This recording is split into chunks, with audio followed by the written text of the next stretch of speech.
Token advance கொடுத்து ப்ராப்பர்ட்டியை book பண்ணதுல ப்ராப்பர்ட்டியை புக் பண்ணவர் வந்துட்டு இறந்துட்டாலும் சரி, விக்கிறேன்னு சொன்னவர் இறந்துட்டாலும் சரி, இல்ல 2 பேருமே இறந்துட்டாங்கனாக்கா அந்த அக்ரிமெண்ட் வந்துட்டு என்ன ஆகும்? ப்ராப்பர்ட்டி அவங்களோட லீகல் ஹேஸ்க்கு ஆட்டோமேட்டிக்கா வந்துரும். சோ நீங்க அவங்க டெத் சர்டிபிகேட், அந்த ப்ராப்பர்ட்டி யார் மேல இருக்கோ அந்த கன்சர்ன் பர்சனோட death certificate and legal certificate வாங்கணும். அந்த டாக்குமெண்ட்ஸை வச்சுட்டு நீங்க அதுக்கப்புறம் சேல் டீட ப்ரொசீட் பண்ணலாம். அந்த லீகல் ஹேஸோட டெசிஷன் தான். ஃபார் எக்ஸாம்பிள் அவங்களுக்கு வந்து இந்த இடம் வந்து விற்க போறத பத்தி தெரியுதோ தெரியலையோ நமக்கு தெரியல. தெரிஞ்சிருந்தா அவங்க ஆட்டோமேட்டிக்கா அவங்க சேல் டீட் உங்களுக்கு எக்ஸிக்யூட் பண்ணி ஆகணும். இன்கேஸ் அவங்களுக்கு தெரியல அப்படின்னா நீங்க அந்த அக்ரிமெண்ட்டை காமிச்சு நீங்க அந்த இடத்த உங்க பேர்ல மாத்திக்க முடியும். நீங்க அப்படி எழுதி வாங்குற சேல் டீட்ல கண்டிப்பா அந்த இறந்து போனவங்களோட டெத் சர்டிபிகேட்டும் லீகல் சர்டிபிகேட்டும் கண்டிப்பா வைக்கணும். இன்கேஸ் அந்த ப்ராப்பர்ட்டி வந்து உயில் மூலமா வந்திருந்துச்சு அப்படின்னா ப்ரொபேட் ஆர்டரும் நீங்க உள்ள வைக்கணும். இன்கேஸ் அந்த ப்ராப்பர்ட்டி மெட்ராஸ், பாம்பே, கால்கட்டா அப்படிங்கிற 3 சிட்டிக்குள்ள இருந்துச்சு அப்படின்னா. இப்ப கொஞ்ச நாளா என்ன ட்ரெண்டிங்ல இருக்கு அப்படின்னா, 2 இண்டிவிஜுவல்ஸ்க்கு நடுவுல கடன் வாங்கும்போது கடன் வாங்குறவங்க மேல ஏதாவது ப்ராப்பர்ட்டி இருந்துச்சுன்னா அந்த கடன் அந்த ப்ராப்பர்ட்டிக்காக வாங்குற மாதிரி ஒரு அக்ரிமெண்ட் ஃபார் சேல் மாதிரியும் டெவலப் பண்ணிக்கிறாங்க.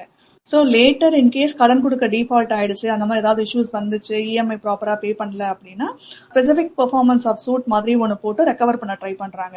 ஸோ அப்போ ரெக்கவர் பண்ண ட்ரை பண்ணும்போது சூட்ல வந்து நீங்க அந்த ப்ராப்பர்ட்டியை விற்கிற இன்டென்ஷன்ல இல்ல, வெறும் கடன் மட்டும்தான் வாங்கியிருக்கோம், அதை தான் வந்து இந்த மாதிரி ரெக்கவர் பண்ண ட்ரை பண்றாங்கன்னு நீங்க சொல்லி ப்ரூவ் பண்ணீங்க அப்படின்னா உங்களுக்கு இந்த மாதிரி ஸ்பெசிபிக் சூட் ஃபார் பெர்ஃபார்மன்ஸும் சரி, இல்ல இந்த மாதிரி கடன்லயும் சரி, உங்களுக்கு உங்க ப்ராப்பர்ட்டி செக்யூர்டா இருக்கும்.